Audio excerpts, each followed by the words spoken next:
When a monk grows old, the silence around him becomes his closest companion. The world that once roared with noise now hums softly, like the sound of a temple bell fading in the distance. In the beginning, we all run, chasing dreams, chasing youth, chasing recognition. We think that life is something to be conquered, not understood. But as years pass, we begin to see that time is not an enemy, it is a teacher. Aging is not a punishment. It is the unfolding of truth. Each wrinkle tells a story of laughter, tears, and lessons learned. Each gray hair is a thread of wisdom, woven by the hands of time. Buddhism teaches us that to grow old gracefully, we must not resist change, we must awaken through it. The Buddha once said, "Decay is inherent in all compounded things. Strive on with diligence." This is not a message of despair but of liberation. When we accept that everything changes, our bodies, our relationships, our fame, even our memories, we begin to touch something timeless within us: awareness. So today, let us walk through 5 profound Buddhist lessons about aging. Lessons that do not deny the reality of time but reveal its beauty. Let us look not with fear, but with understanding. Because the more we see clearly, the more we realize aging is not the end of something. It is the beginning of awakening. Lesson 1. You will be forgotten faster than you think, and that's okay. The lesson of anatta, no self. There was once a monk who spent his entire life carving statues of the Buddha. Each day, from sunrise to sunset, he shaped stone with devotion and precision. People from nearby villages would visit his temple and admire his work. His name spread, his art revered. Yet as he grew older, he realized something unsettling. New monks had arrived, carving their own statues, and the visitors no longer spoke of him. One evening, sitting before one of his earliest sculptures, he whispered, "One day, even this will crumble, and so will the memory of the one who made it." In that moment of quiet sadness, he touched the heart of the Buddha's teaching of anatta, the truth of no self. The Buddha taught that the idea of a permanent me is an illusion. What we call I is a collection of ever-changing thoughts, emotions, and experiences. Just as the flame of a candle changes moment to moment, so too does our sense of self. The world will not remember us for long, and that is not tragedy, but freedom. When you truly see this, the fear of being forgotten disappears. You no longer live to leave a mark. You live to live.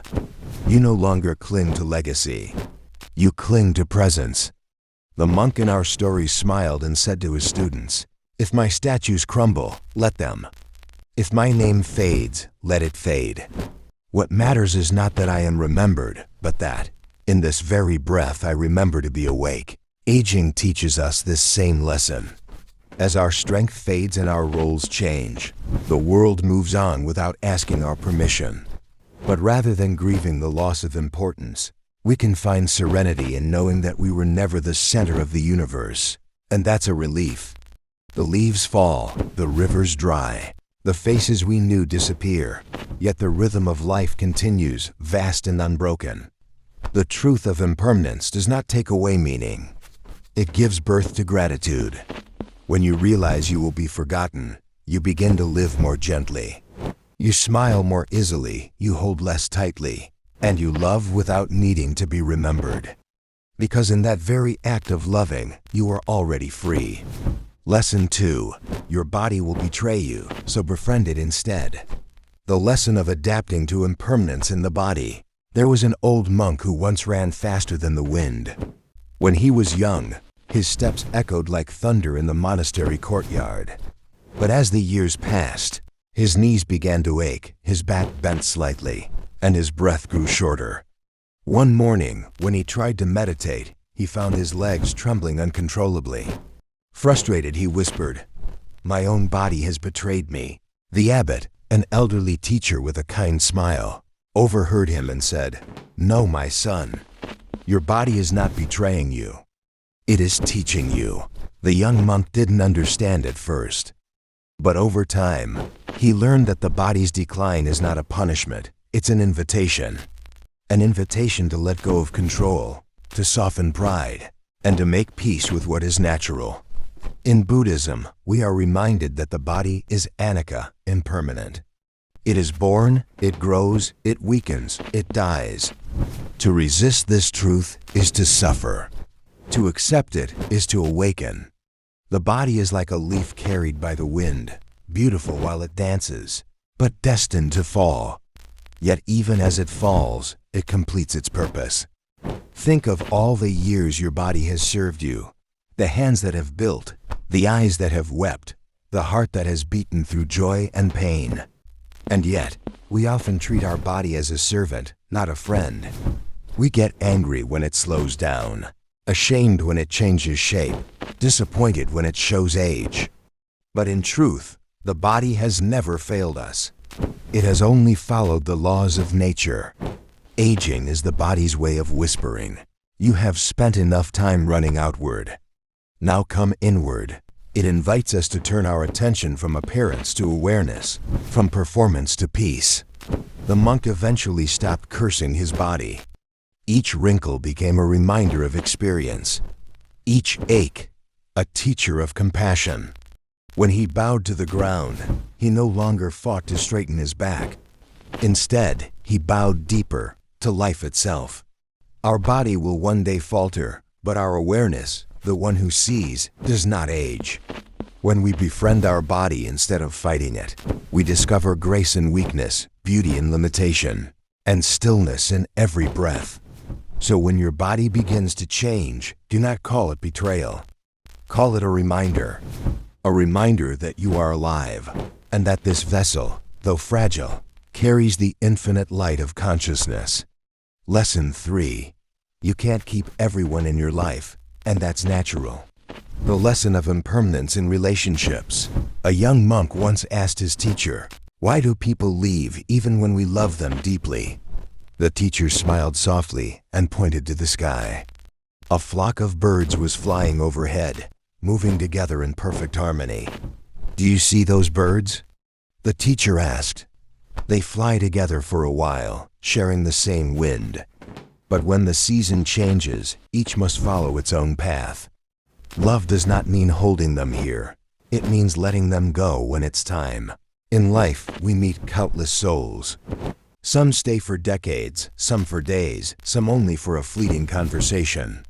We often call this loss, but the Buddha would call it change. Relationships, like all things, are impermanent. The people you laugh with today may not walk beside you tomorrow. But that doesn't make the connection less real. It makes it more precious. There was once a woman who came to a temple, heartbroken after losing her husband.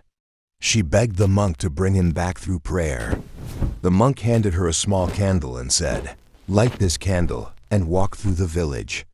If you find a home that has never known loss, bring me a flame from that house." She walked from door to door, but in every home she found stories of grief, a lost father, a sick child, a broken friendship. By the time she returned, her tears had turned into understanding. She whispered, "I could not find a house untouched by loss." The monk nodded gently. "Now you know, my child, that to love is to accept impermanence. As we age, people leave, friends move away, parents pass, children grow distant. Sometimes even memories fade. But loss is not a flaw in life's design. It is part of its rhythm. Relationships are like rivers. Some flow beside us for a long time. Others merge with the ocean quickly. What matters is not how long they last, but how fully we love while they do. If we cling to those who must leave, we create suffering. But if we bless them on their way, we create peace. When you release someone with gratitude instead of grief, their presence becomes eternal in your heart, not as attachment, but as compassion. The Buddha once said, "When you like a flower, you pluck it. But when you love a flower, you water it." True love does not seek to possess. It seeks to understand. So when people drift away, do not see it as abandonment. See it as the natural unfolding of the path. Just as autumn must let go of summer, we too must learn to let go with grace. For every person who leaves, life makes room for new wisdom, new peace, and new forms of love. Lesson 4. You must accept that you no longer look young, and that's a gift. The lesson of transforming the perception of beauty into wisdom. There was once a queen renowned for her beauty. People from distant kingdoms spoke of her radiant eyes and graceful presence. Yet as the years passed, she began to notice small changes, faint lines around her eyes, silver strands in her hair. At first, she tried to hide them with jewels and powders, but no matter how much she adorned herself, time continued its quiet work. One day, a wise monk visited her palace. The queen asked him desperately, "Can you help me stop aging? Can you give me back the face I once had?" The monk smiled gently and said, "Your face has not been taken from you. It has only become the mirror of your journey." The queen looked puzzled.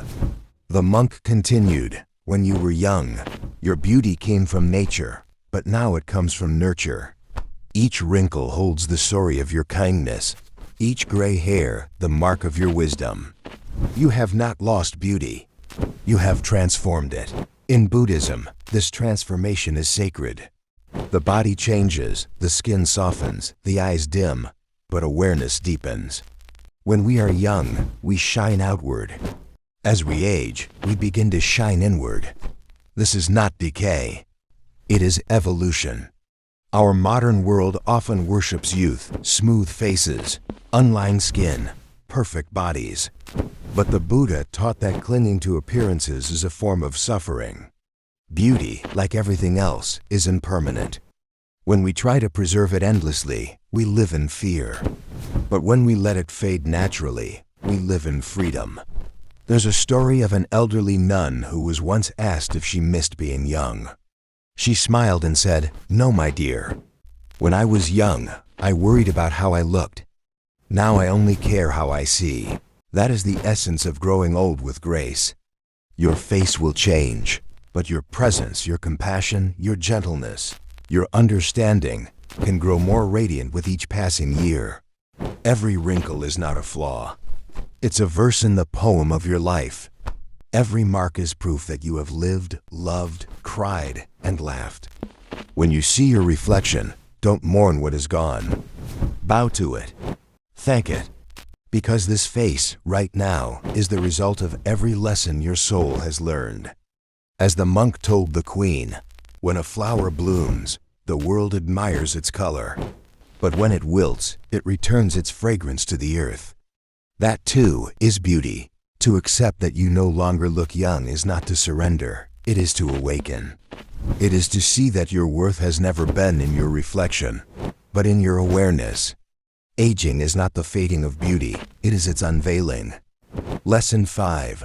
You will see more people you love die, but love never dies. The lesson of moving forward with love after loss. There was once an old monk who had spent many years teaching young novices. One by one, he watched them grow, leave the monastery, and build lives of their own. Some returned as teachers. Some never came back. One winter, his dearest student fell ill and passed away. The old monk sat quietly beneath a tree, holding the student's empty robe. A fellow monk approached and said softly, "You look sad, master." The old monk replied, "I am not sad that he is gone.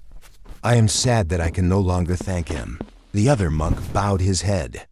"But master, you always taught that death is not the end." The old monk smiled faintly. "Yes, and that is why I do not mourn his absence. I bow to his continuation." In Buddhism, death is not seen as a final goodbye.